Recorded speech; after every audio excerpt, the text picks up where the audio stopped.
Continuamos en Sala de Prensa de Blue Radio en este domingo de reflexiones, en este domingo en el que reivindicamos la memoria de las víctimas de Armero, esta tragedia natural de hace 40 años. Gracias por permanecer con nosotros después de esta pequeña pausa para la actualización en Voces y Sonidos de Colombia y el mundo. Vamos a cambiar un poco el tema en este bloque de información que tenemos para hablar de otros temas que tuvieron lugar esta semana, puntualmente en la arena política, porque hubo mucho movimiento, y para analizar el panorama, siempre con un café aquí en Sala de Prensa, saludamos a Pedro Viveros, analista político de aquí de la casa. Pedro, un gusto saludarlo, feliz puente.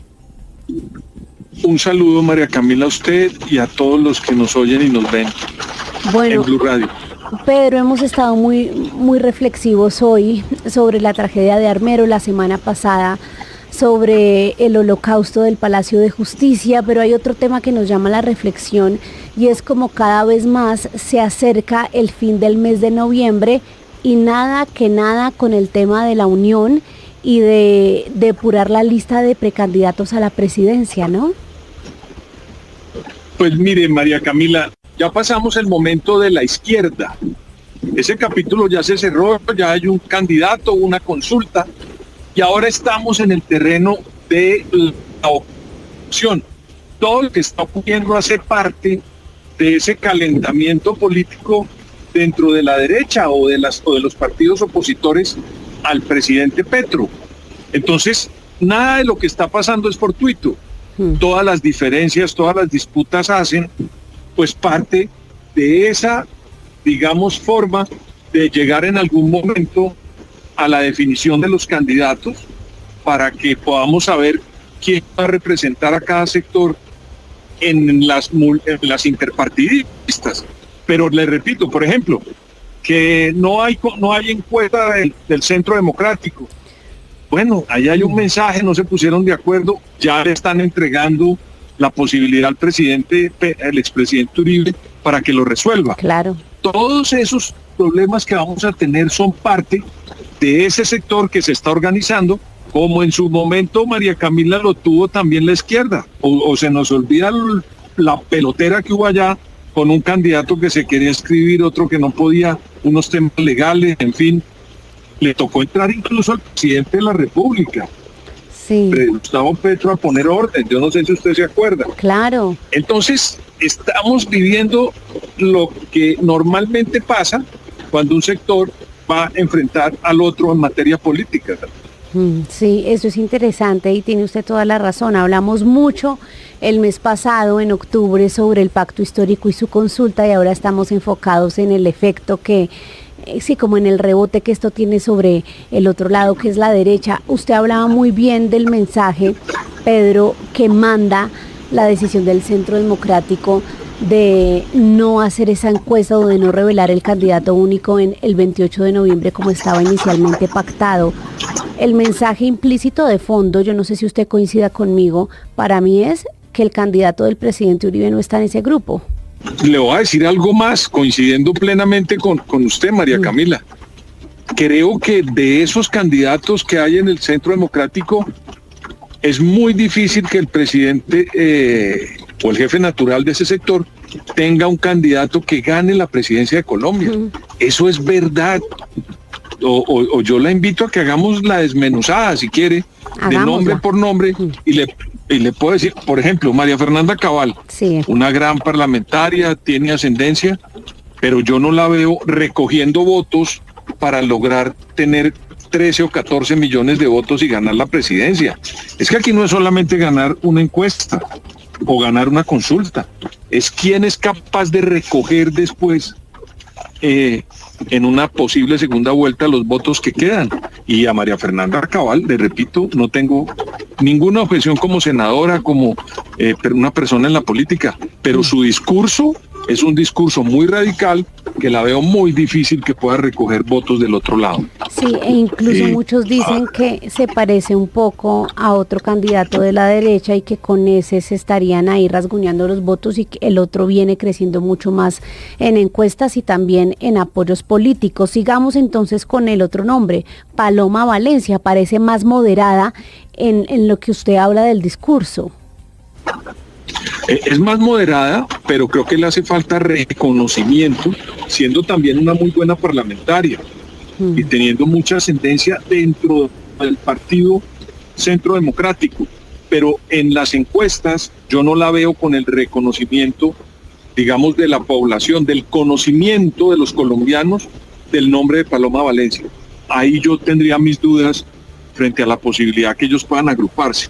Claro. Hay un señor de un sombrero que ya se retiró, entre otras cosas, que nadie lo conoció, nadie supo quién era, Andrés o yo Guerra. por lo menos no, de verdad.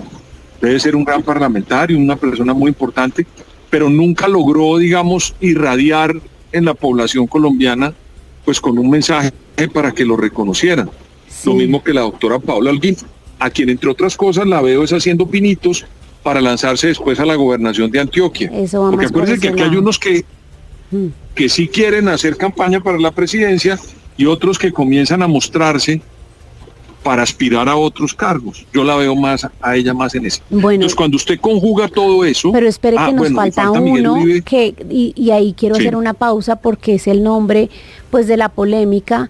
Pedro, y yo creo que vale la pena analizar esto a fondo. No había tenido el gusto de hacerlo de manera pausada con usted, y es analizar el tema de los señalamientos tan graves en contra de la campaña de él, que de hecho, le confieso, a nosotros nos lo cuentan pues fuentes muy buenas y que merecen total credibilidad al interior del Centro Democrático, y es que efectivamente la campaña de Miguel Uribe Londoño contactó a la encuestadora, la firma Atlas Intel, para de cierta manera intervenir el proceso que se estaba haciendo para elegir el candidato único.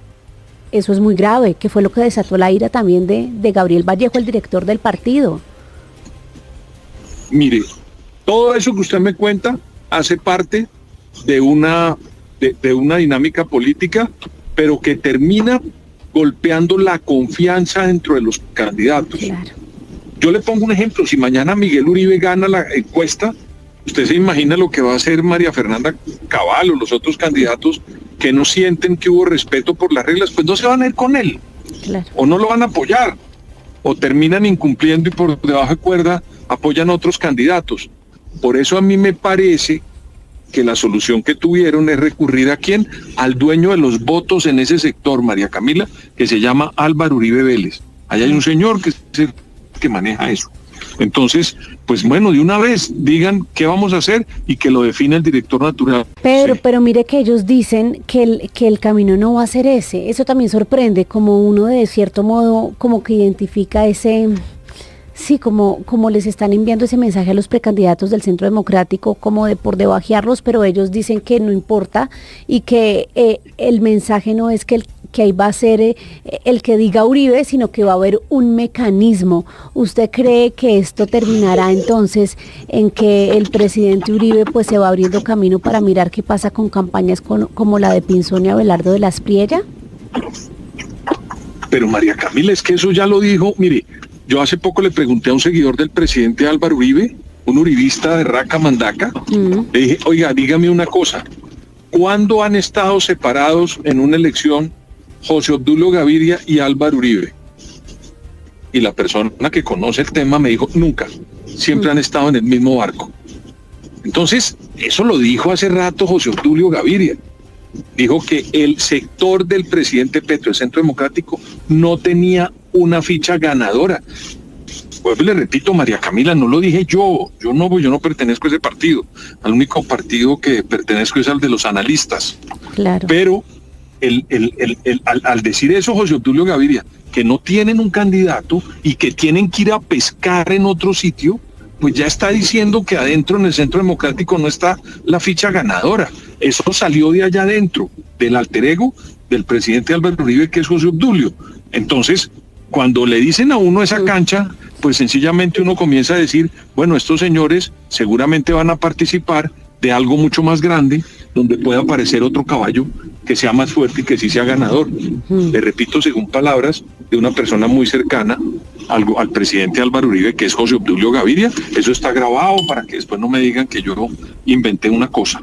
Entonces, pues para concluirle, no lo veo dentro del Centro Democrático el candidato, y creo que les va a tocar comenzar a buscar otras ayudas para que con lo que tienen ellos y sumando con otros sectores puedan dar una pelea en marzo y en noviembre, en mayo y en junio. Recuerde que hay pues una consulta interna, después una primera vuelta y luego una segunda vuelta. Y entre otras cosas eso complica más el panorama porque pues se iba a depurar ya un sector como el Centro Democrático, un sector muy representativo de la oposición, y ya no lo va a hacer en noviembre, sino lo va a hacer hasta febrero. En ese sentido, uno mira también hacia otro lado en el que están llamando a la unión, y es el centro. Mire que esta semana ya hubo una percepción como de ver a Sergio Fajardo más abierto de pronto mediáticamente con el movimiento de su campaña. Tuvo una muy importante reunión con empresarios estadounidenses y lo acompañaba ahí sentada al lado su pareja, María Ángela Holguín, que va a ser clave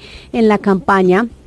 Y él lo dice, sería clave en su gobierno también con el manejo diplomático. ¿Cómo ha visto la campaña del profesor Fajardo? Pues mire, esa es una candidatura de las más fuertes en el sector del centro, o de lo que denominamos como el centro, y tiene mucho reconocimiento. Contrario a algunos candidatos del Centro Democrático, el doctor Fajardo tiene mucho reconocimiento en el país. ¿Qué le veo yo como un espacio para que él pueda mejorar? Mire, María Camila, él puede tener mucho reconocimiento y mucho voto de opinión, pero necesita que le ayuden en las regiones para que su discurso cale en todos los sectores que ellos necesitan. Entonces a mí me gustaría saber cuáles son los apoyos reales en materia de Congreso, para ver quiénes son las personas que le están ayudando en las regiones a irradiar con los votos, porque la política no es solamente estar uno esperando que tenga una buena favorabilidad en la opinión. Tiene que tener gente que le ayude de carne y hueso. Para eso son los voluntarios, los apoyos, los partidos, los movimientos. Y ahora pues ver cuáles son sus listas a Cámara y Senado, porque eso también mueve mucho la política. Entonces yo creería que le hace falta al doctor Sergio Fajardo mostrar cuál es su equipo político para ver esos votos, esa opinión, cómo se traduce en votos reales. Y otra cosa, María Camila. Señor. Es muy importante que ese centro no se quede en lo que ha pasado anteriormente. El centro en Colombia lo han convertido en una muleta. Y lo han cogido como una muleta, ¿para qué? Para que aquellos que son de derecha y quieren matarse en su momento, entonces toman el centro y se vuelven de centro derecha. ¿Cuándo lo hicieron? Cuando ganó Iván Duque en el 2018. Y en el 2022, para matizar el sector de izquierda del presidente Petro, cogieron al centro y lo volvieron la muleta y lo convirtieron en la centro izquierda. Y desaparecieron el centro. Por eso yo le repito, si el doctor Sergio Fajardo quiere ganar la presidencia, le toca poner votos reales y patas reales al centro. O si no, vuelve y ocurre lo que le acabo de decir, que lo tomen de muleta, o la izquierda para volverse de centro izquierda, o la derecha para volverse de centro derecha. El peso de la opinión y finalmente de los políticos en las campañas políticas también termina siendo determinante. Pues don Pedro Viveros, lo dejamos seguir leyendo este puente festivo. ¿Con qué libro anda ahora? Mire, estoy leyéndome un libro que vetaron en Colombia por allá en los años 70, de una escritora que se llama Alba Lucía Ángel. Se llama Estaba la pájara pinta sentada en el verde limón. Mire, ese libro lo vetaron porque narraba la historia de una familia y alrededor estaba pasando todo lo que pasó en materia política con la muerte de Jorge Eliezer Gaitán y después con la incidencia en Colombia de una persona que fue el cura Camilo Torres. Y lo vetaron en su momento, lo volvieron a editar y yo se lo recomiendo porque es ver la política en dos hechos muy importantes, como fue el 9 de abril y el cura Camilo Torres, pero a través de la vida de una familia. Imagínese el valioso ejercicio de no olvidar y de recordar la historia también política que nos tiene hoy acá. Una maravilla más, un tesoro más de la nutrida biblioteca de don Pedro Viveros. Don Pedro, gracias, lo dejamos descansar. Esto es Sala de Prensa Blue.